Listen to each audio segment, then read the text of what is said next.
Nos encontramos ante una magna figura que, desde su nacimiento en Sigüenza en 1830, en el seno de una cristiana familia, desarrollará a lo largo de su andadura una entrega sacerdotal llena de generosidad, y que culminará con la obra máxima de su vida, la fundación de las Hermanitas de los Ancianos Desamparados, Saturnino López Novoa.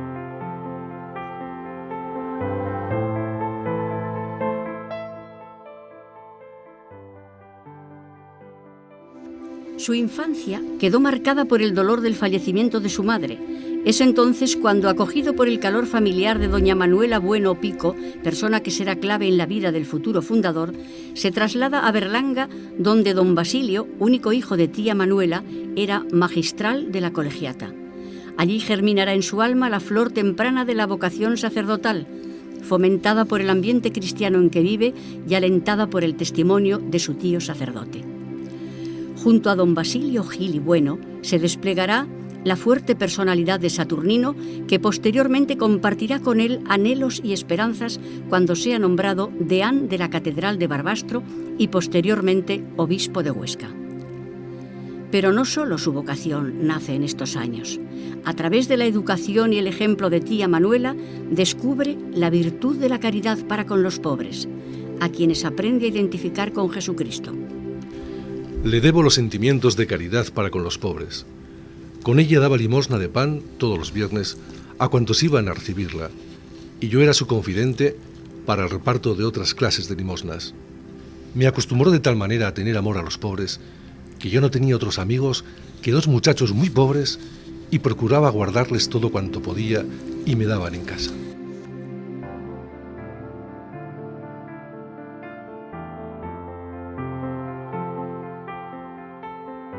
Tras cursar los estudios eclesiásticos en el seminario de Sigüenza, su ciudad natal, recibe las órdenes menores en la Iglesia de Santiago e inicia su actividad como profesor de latín y subdirector del seminario. En 1855, recibida la ordenación sacerdotal en la capilla del Palacio Episcopal de Huesca, una nueva tarea espera a don Saturnino en Barbastro. Allí desempeñará una amplia labor de formación en el seminario de Santo Tomás de Aquino, a la vez que la de pastor al frente de la parroquia de la catedral y secretario de la diócesis, creando el Boletín Eclesiástico.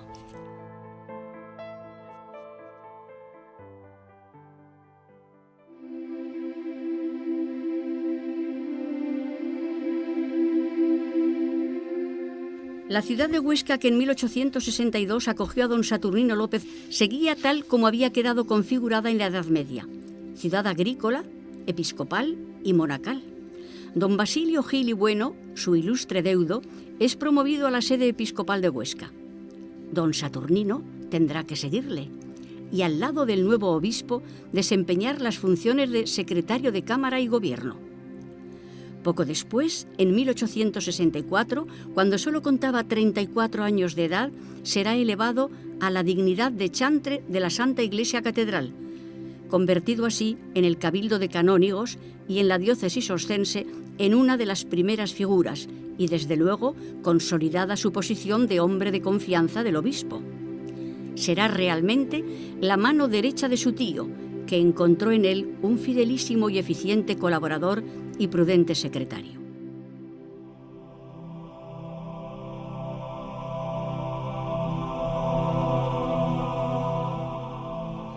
¿Cómo vivía don Saturnino? ¿Qué hacía? Cumplir la voluntad de Dios en el servicio de la Iglesia y en la salud de las almas. Se sintió siempre obligado a servir a la Iglesia desde los cargos a que fue llamado. Nunca buscó tales cargos y siempre rehusó los honores. Cumplía sus oficios eclesiásticos con escrupulosa exactitud.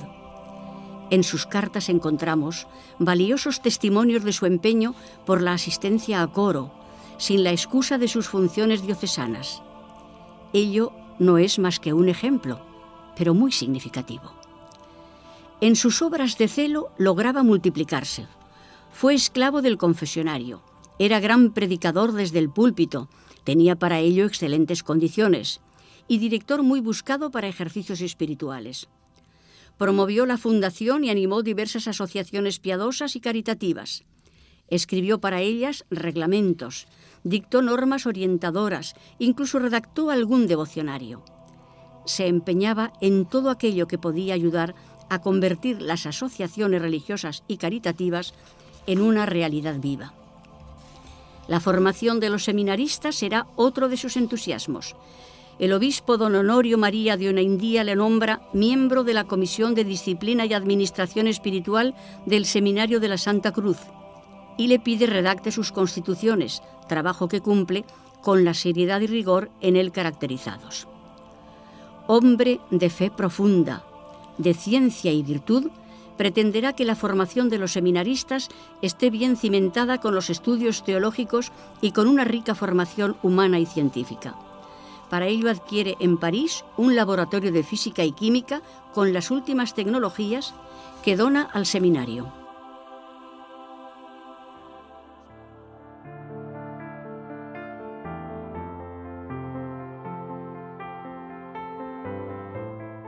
Dio a la publicidad numerosos artículos en la prensa católica y redactó varios folletos. Era como periodista y en los opúsculos un escritor batallador, muy firme, muy ponderado, muy enérgico, un auténtico apóstol militante. Escribió algunas obras voluminosas que forzosamente tenían que exigir un trabajo previo de investigación y de estudio, y en su redacción una atención muy reposada, largas horas de trabajo. Así escribió una Historia civil y eclesiástica de la ciudad y diócesis de Barbastro, en 2 volúmenes. Por esta obra fue nombrado miembro de la Real Academia de la Historia. Algunas de sus otras publicaciones son La predicación cristiana, Exposición de los deberes religiosos, Sermón en la fiesta de la Inmaculada Concepción en la Catedral de Huesca, Manual reglamentario e instructivo de la Hermana de la Caridad, Vida cristiana, Las hermanitas de los pobres, su relación sucinta sobre el origen, desarrollo y resultados beneficiosos de tan caritativo e humanitario instituto.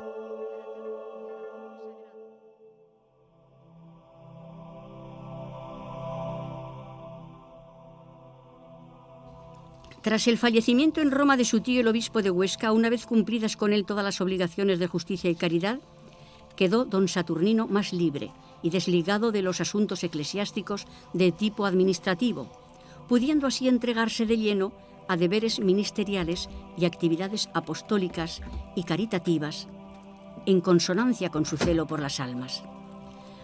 Abandona el palacio episcopal y se traslada a la plaza Lizana de Huesca. En su vida activa, don Saturnino fue hombre verdaderamente eminente en el ejercicio de la caridad con los pobres. Parece que sentía en carne viva el sufrimiento de los demás. Asombra, al recorrer sus notas íntimas, la generosidad de su corazón y, en el terreno práctico, la cuantía de sus limosnas. Su caridad le impulsa a la fundación en Huesca de una casa asilo de las Hermanitas de los Pobres, la Congregación Francesa de Juana Juján. Mirando a los enfermos, estableció también una casa de la Congregación de las Siervas de María, el Instituto de Soledad Torres Acosta. El 24 de diciembre de 1882, vigilia de la Natividad del Señor, un nuevo miembro entra a formar parte de su familia. Don Saturnino adopta al niño Nicasio Francisco Oliván Palacín, que había nacido el 14 de diciembre, falleciendo su madre 6 días después. Mi niño Francisco Oliván es hijo de un pobre jornalero de esta ciudad. Quedó sin madre a los 5 días de nacido, y como su padre es pobre y le quedaron 2 más, iba a ponerlo en la casa de misericordia. Yo lo tomé de mi cuenta el día de la vigilia de Navidad. Le busqué ama para que lo criase y lo tengo en casa en mi compañía. En casa se le considera como enviado por Dios. Este tipo de iniciativas está en la base de su obra de fundador de las Hermanitas de los Ancianos Desamparados, su empresa máxima. ¿Cómo era don Saturnino? El canónigo López Novoa debió ser hombre de grandes cualidades humanas, gran talento y capacidad de trabajo, brillante orador y excelente profesor, paciente y lúcido director de almas, dotado de una prudencia excepcional y a un tiempo de cualidades nada comunes para la vida de relación social y para la gestión de asuntos administrativos.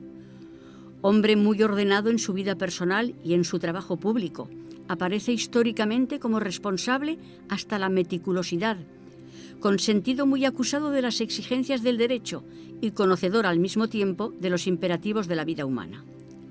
Y todo ello dirigido por un objetivo, verdadero nervio de su vida: ser fiel a las exigencias de su sacerdocio en el plano diocesano en el que por designio de Dios se hallaba colocado. Fue, por tanto, verdadero espejo de sacerdote diocesano.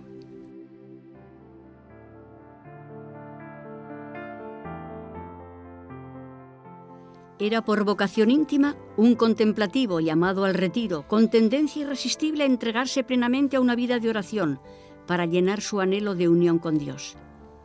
Que Dios sea el único objetivo de nuestras aspiraciones y deseos, repetirá en sus escritos. Su vocación contemplativa se halla en la raíz de una humildad profunda, de su insobornable desinterés por los primeros puestos, por las dignidades, por los honores. Así evitó el episcopado repetidas veces y huyó también de honores civiles. Ello va explicando su manera peculiar de ser fundador.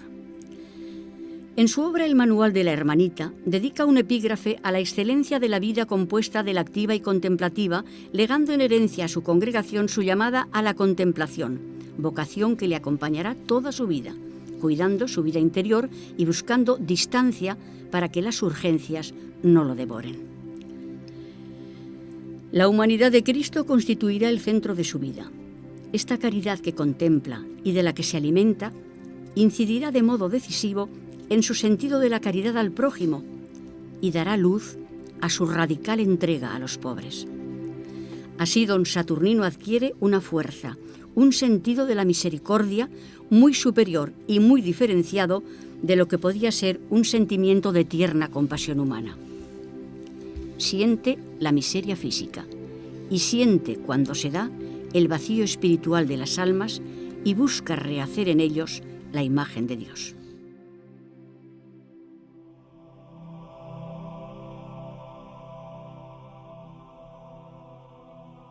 A María, medianera de todas las gracias, acude don Saturnino en todos los momentos importantes de su vida, en los peligros físicos que lo amenazan y en las dificultades ordinarias. A ella encomienda las almas confiadas a su ministerio y sus glorias, privilegios y virtudes serán el objeto preferente de numerosas pláticas y homilías, trabajando sin descanso por extender su devoción. En mayo de 1873 pone a los pies de la Virgen de los Desamparados su incipiente instituto apenas trasplantado a Valencia. En agosto de 1894 don Saturnino peregrina al santuario de Montserrat. A los pies de la Virgen le pide la gracia de la santidad y encomienda fervorosamente su instituto. Concibe la devoción a María como el motor que dinamiza la vida cristiana y como camino seguro de fidelidad en la vocación.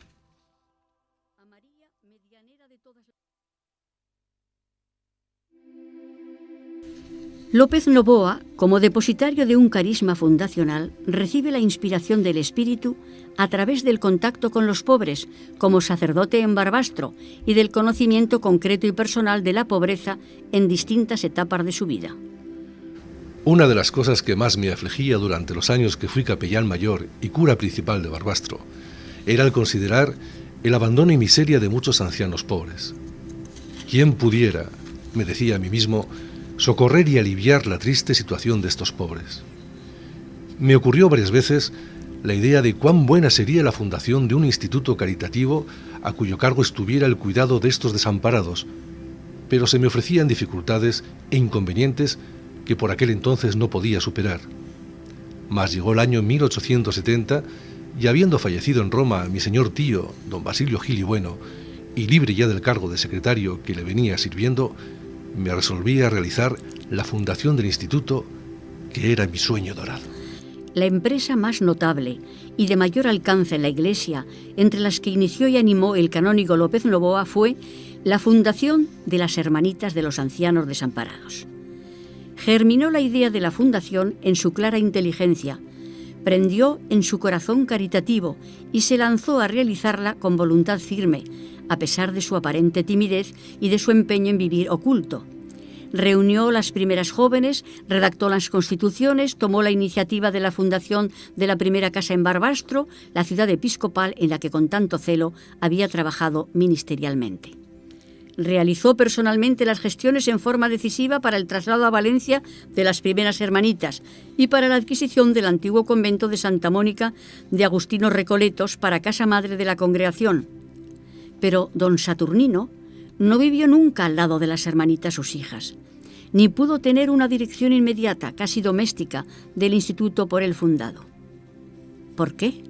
¿Es que don Saturnino quiso desligarse de la obra creada y puesta en marcha? Sería un error histórico grave así entender las cosas, así interpretar los hechos. En realidad, don Saturnino, siempre tan reservado, no llegó a dar una explicación clara que pudiera esclarecer de modo diáfano esta apariencia de distancia. Hay que buscar la explicación en los mismos hechos y, más aún, en el talante que estos hechos nos ayudan a descubrir. Ingresó en su juventud en el clero diocesano, y en el clero diocesano vivió y murió. Fue a lo largo de su vida modelo de sacerdote diocesano, entregado a su iglesia, pero con una entrega, con un abandono, que hizo de su vida una vida totalmente sometida al designio de Dios. Huesca llegó a ser verdaderamente su diócesis y su catedral, su iglesia. Fue siempre fiel a su vocación sacerdotal, al designio de Dios manifestado a través de sus obispos que le encargaban serias actividades ministeriales y administrativas. Mientras tanto, Dios le ponía en sus manos almas y más almas para que las orientara por los caminos de una vida cristiana auténtica y de la vida religiosa. Fue un alto ejemplo de fidelidad a su sacerdocio en el cumplimiento de sus deberes personales y de su entrega a la Iglesia, en la Iglesia particular que Dios le asignó a través de situaciones coyunturales. Así planteadas las cosas en la realidad concreta de aquella vida de sacerdote diocesano ejemplar, se comprende fácilmente que el canónigo López Novoa no pudiera abandonar Huesca, y desde luego desde Huesca no podía atender inmediatamente a sus hermanitas. ¿Qué hizo pues don Saturnino como fundador ante esta situación real? Buscar colaboradores. Los encontró en los primeros días en eclesiásticos beneméritos como don Pedro Llacera, el padre Puig, los padres Gavín y Descalç y sobre todo en Valencia de modo decisivo en don Francisco García López, secretario del arzobispo, que fue el director inmediato del instituto con sabiduría, prudencia, habilidad en los asuntos, influencia eclesiástica y un ejemplo constante de humildad. El interés del fundador por todas las cosas del instituto llegará hasta los detalles de la vida doméstica y sobre todo ayudó y orientó con su larga y sagaz experiencia en la gestión de los asuntos. Desde Huesca siguió dirigiendo el instituto con particular celo y desde esta ciudad prestó toda la ayuda que le fue posible, incluso ayuda económica. Don Francisco García López siempre aceptó esta superior dirección del fundador y mantuvo gran empeño en informarle de todo en extensas cartas y en atenerse con fidelidad a sus consejos y a sus últimas decisiones. Mantuvo don Saturnino la dirección de su obra con amor de padre y con plena autoridad moral. Fue celoso guardador de la misma y la defendió en público en sus escritos y ante las autoridades eclesiásticas y civiles, pero a la vez tuvo siempre muy presente, en el ejercicio de su autoridad moral, que el más rico don que Dios, nuestro Señor, hizo a su obra fue la persona de Madre Teresa Jornet, a la que nombró primera superiora general, y a ella le correspondía el gobierno de las casas y de las religiosas. Don Saturnino tuvo plena conciencia de que si él era el fundador de la Congregación de las Hermanitas, a Madre Teresa Jornet le correspondía la función altísima de ser madre, dos almas grandes que supieron cumplir armónicamente el designio divino, la realización de una gran obra para el bien espiritual y temporal de la ancianidad desvalida. El éxito que en pocos años alcanzó el instituto, la acogida de que fue objeto en toda España y en ultramar por toda suerte de personas y su prodigioso desarrollo, en vida del fundador se abrieron ya 137 casas asilos, demuestran que dio en la diana de las auténticas necesidades de su tiempo. El 14 de junio de 1876, el Papa Pío IX concedió al Instituto el Decretum Laudis.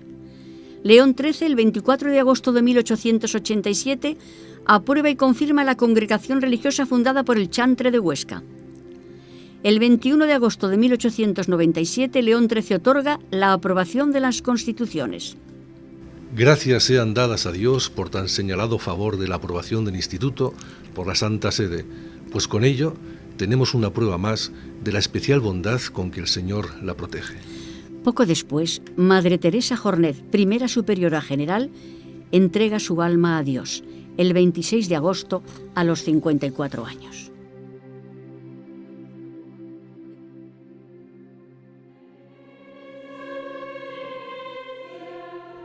Don Saturnino se revela como una colosal figura de la Iglesia en la España del siglo XIX, tan actual como digna de imitación.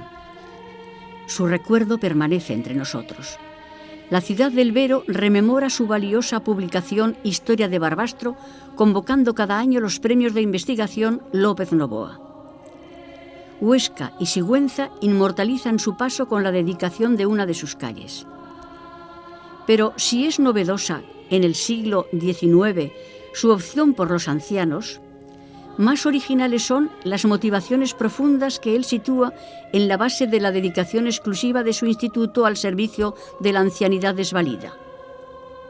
La identificación del todo especial de Jesucristo con nuestros hermanos, especialmente con los más necesitados, y el seguimiento de aquel que no vino a ser servido, sino a servir y a dar su vida por todos.